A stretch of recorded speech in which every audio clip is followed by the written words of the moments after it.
Selamat pagi, jumpa lagi dengan saya Ciko Asa. Nah, pada pagi hari ini saya akan memberikan materi yaitu berkaitan dengan mata kuliah strategi pembelajaran. Nah, kemarin kita sudah membahas berkaitan dengan definisi daripada strategi pembelajaran. Untuk pertemuan yang kedua hari ini kita akan membahas secara spesifik yaitu berkenaan dengan prinsip-prinsip dalam penyusunan strategi pembelajaran. Nah, prinsip-prinsip dalam penyusunan strategi pembelajaran merupakan prinsip yang sangat penting di dalam strategi pembelajaran. Kita ketahui bahwa prinsip umum penggunaan strategi pembelajaran adalah mengandung makna bahwa tidak semua strategi pembelajaran itu cocok digunakan untuk mencapai semua tujuan dan semua keadaan. Atau setiap strategi itu memiliki kekhasan sendiri dan sesuai dengan keadaannya. Kalau kita melihat dari pendapat Killen menunjukkan bahwa guru harus mampu memilih strategi yang tepat dan dianggap cocok dengan situasi dan keadaan di mana guru tersebut akan memberikan pengajaran. Nah, kalau kita melihat secara teoritis, prinsip-prinsip dalam penyusunan strategi pembelajaran itu dapat dilihat dari dua pendekatan, yaitu prinsip-prinsip yang bersifat umum dan prinsip-prinsip yang bersifat khusus. Nah, kita masuk ke prinsip-prinsip yang bersifat umum. Nah, di dalam prinsip-prinsip yang bersifat umum dapat dilihat dari beberapa sudut pandang. Yang pertama yaitu berorientasi pada tujuan atau kompetensi. Artinya apa? Artinya segala aktivitas guru dan peserta didik mestinya diupayakan untuk mencapai tujuan pembelajaran. Mengapa? Karena kita ketahui bahwa mengajar adalah proses bertujuan. Artinya keberhasilan suatu strategi dapat ditentukan dari keberhasilan peserta didik dalam mencapai tujuan pembelajaran. Nah, ini bagian yang pertama di dalam prinsip-prinsip umum. Nah, bagian yang kedua di dalam prinsip-prinsip umum yaitu berorientasi pada aktivitas. Artinya bahwa belajar tidak hanya menghafal sejumlah fakta dan informasi, melainkan belajar juga adalah berbuat dan memperoleh pengalaman tertentu sesuai dengan tujuan yang diharapkan.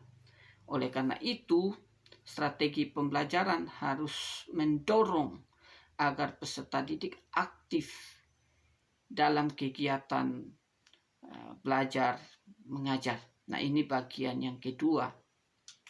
Kalau kita melihat di dalam bagian yang ketiga yaitu berorientasi pada individualitas.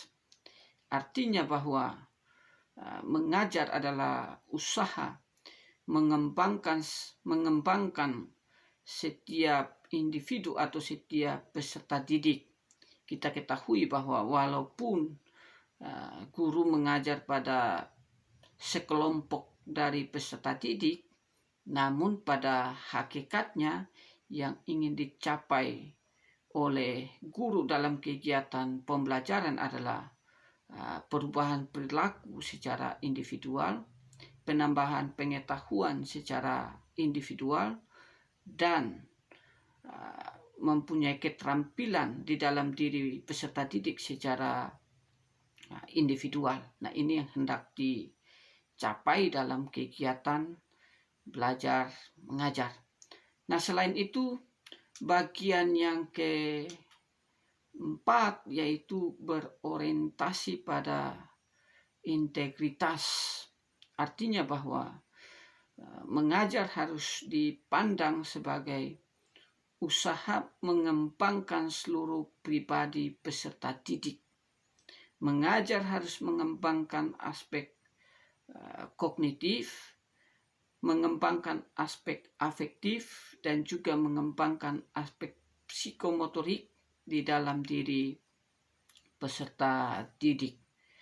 Nah, bagian kita masuk ke dalam prinsip-prinsip khusus. Kita sudah mempelajari prinsip-prinsip umum.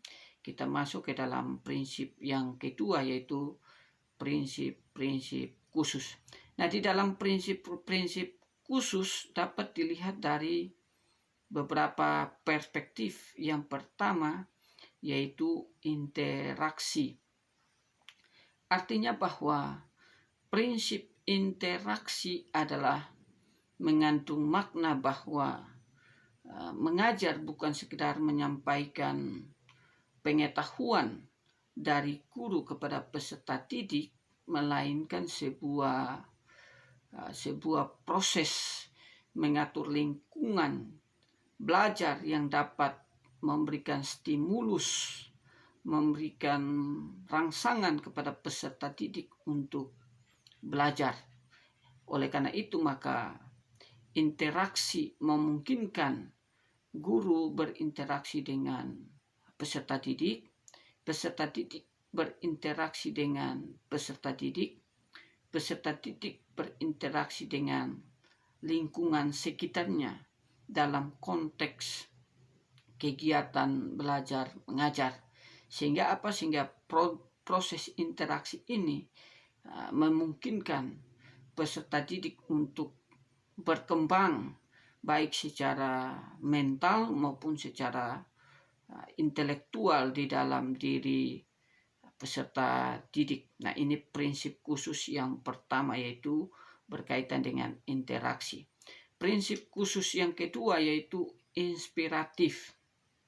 Artinya bahwa disebut inspiratif karena memungkinkan peserta didik untuk mencoba dan melakukan sesuatu. Artinya bahwa berbagai informasi dan proses pemecahannya bukanlah sebuah hal yang bersifat mutlak, tetapi merupakan sebuah hipotesis yang merangsang peserta didik untuk mencoba dan mengujinya. Oleh karena itu, maka guru harus membuka berbagai kemungkinan yang dapat dilakukan oleh peserta didik, lalu membiarkan peserta didik untuk berpikir secara mandiri dan berbuat sesuai dengan inspirasinya sendiri. Mengapa? Sebab pengetahuan pada dasarnya bersifat subjektif dan bisa dimaknai sendiri oleh peserta didik. Nah, ini bagian yang kedua di dalam prinsip khusus. Nah, bagian yang ketiga yaitu menyenangkan. Artinya bahwa proses pembelajaran adalah proses yang dapat mengembangkan seluruh potensi, seluruh bakat yang ada di dalam diri peserta didik. Hal itu hanya dapat berkembang manakala mereka terbebas dari rasa takut, dari rasa tertekan, dan dari rasa tegang. Oleh karena itu, guru perlu menciptakan suasana belajar yang menyenangkan atau joyful learning. Nah, proses pembelajaran menyenangkan dapat ditempuh dengan beberapa cara, misalnya dengan menata ruangan yang apik dan menarik, memenuhi unsur kesehatan, pengaturan cahaya, suasana ruang kelas yang bersih dan bebas dari debu, pengaturan lukisan yang dapat menarik, merangsang peserta didik untuk belajar. Nah, ini sangat penting. Hal-hal ini dapat menciptakan suasana menyenangkan di dalam diri peserta didik. Selain itu, pengelolaan belajar yang hidup dan bervariasi, penggunaan multimetode dalam kegiatan belajar mengajar, penggunaan media mengajar yang menarik yang dapat memberikan stimulus, memberikan minat dan perhatian bagi peserta didik. Jadi hal-hal ini dapat menciptakan suasana pembelajaran yang menyenangkan. Nah, ini prinsip khusus yang ketiga, yaitu menyenangkan. Prinsip yang keempat yaitu menantang. Artinya bahwa proses pembelajaran yang menantang peserta didik, ini sangat penting karena dapat mengembangkan kemampuan berpikir, yakni merangsang kerja otak secara maksimal di dalam diri peserta didik. Kemampuan ini muncul dengan cara mengembangkan rasa ingin tahu di dalam kegiatan belajar dengan cara menciptakan atau kegiatan mencoba, trial and error, berpikir intuitif, dan eksplorasi. Artinya bahwa apapun yang dilakukan guru hendaknya membuat peserta didik untuk aktif dalam berpikir dan aktif dalam melakukan. Nah, itu bagian yang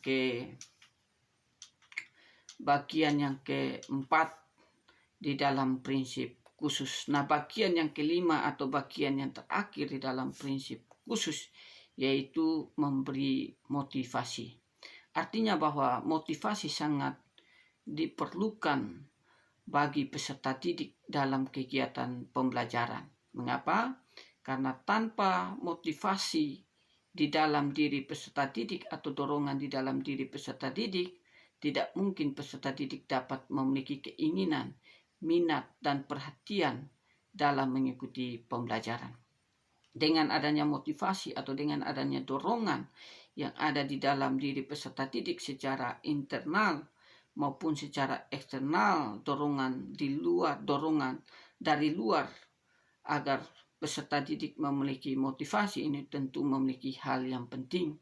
Karena dengan adanya motivasi atau dengan adanya dorongan, maka peserta didik memiliki minat, memiliki perhatian, memiliki antusias, memiliki semangat dalam mengikuti kegiatan pembelajaran. Nah, ini bagian-bagian penting yang dapat kita pelajari dari prinsip umum dan prinsip khusus berkaitan dengan prinsip-prinsip dalam penyusunan strategi pembelajaran. Kiranya materi yang singkat ini dapat menambah wawasan pengetahuan bagi kita semua. Sekian dan terima kasih.